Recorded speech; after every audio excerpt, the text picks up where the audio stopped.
अस्सलामुअलैकुम। आज हम आपको एक बड़ी खबर के बारे में आगाह करने जा रहे हैं। जैसा कि एहसास तालीमी वज़ाइफ में अंदराज हुआ बिल्कुल आसान।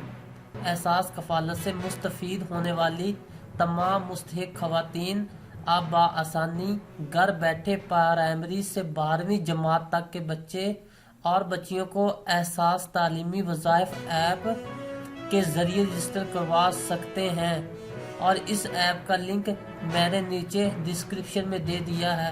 आप वहां से ये ऐप डाउनलोड करके और इसे इंस्टॉल करके आप आसानी से एहसास कफ़ालत वज़ाइफ के लिए रजिस्टर करवा सकते हैं।